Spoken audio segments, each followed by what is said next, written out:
माँ मुझे बहुत प्यार करती थी, पर मैं बहुत जिद्दी था। मुझे लगता था कि माँ बहुत डोमिनेटिंग है, बात बात पे मुझे डांटती थी, इसलिए माँ के साथ मैं बहुत झगड़ा करता था। लेकिन जब तक बंबई आई तब तक माँ की उम्र काफी हो चुकी थी। अब मैं उनसे झगड़ा नहीं करता था, लेकिन बीच बीच में थोड़ा रूठ जाता था। माँ को भी पता चलता था। अक्सर कुछ दिन रूठने के बाद जब मैं माँ के पास बैठता था, माँ मेरे पास होती थी। हम लोग बहुत ज्यादा बात नहीं करते थे, चुप बैठते थे। फिर मैं हल्के से माँ के हाथ को पकड़ता था। जिस हाथ को पकड़ता था, माँ धीरे से उसी हाथ से मेरे हाथ को पकड़ लेती थी। काफी देर हम लोग चुपचाप बैठे रहते थे और तब माँ मुझे बोलती थी, फ्रिज में तुम्हारे लिए कुछ रखा है। मैं ऐसा दिखाता था जैसे मैंने सुना नहीं। मैं उठता था, टहल कर किचन में घुसता था, फिर फ्रिज का दरवाजा खोलता था। मुझे पता था क्या था।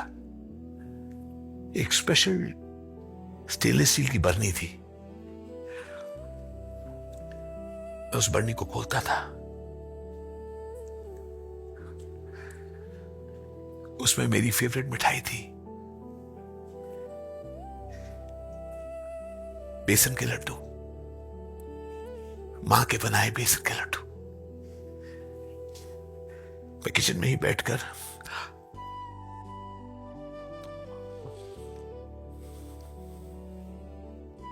बर्नी को बंद करता था, फ्रिज खोल के अंदर रखता था और मां के पास बैठ जाता था। मां हल्के से मुझे देखती थी और पूछती थी, और हैं?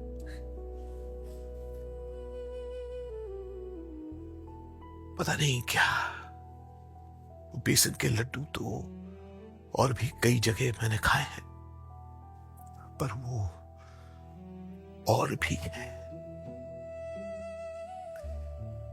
ये कहीं नहीं सुना है यार। मां चली गई है, लेकिन ये याद अभी भी आती है। इसीलिए मां सिर्फ वो आवाज ही नहीं, मां का एहसास है। आप में से जिनकी माएं हैं उनको एक जप्पी दीजिएगा आज, और जिनकी नहीं है अपनी माताजी को याद करिएगा। मां हम में से किसी से दूर नहीं है, हमेशा पास है, करीब है और बहुत प्यार करती हैं।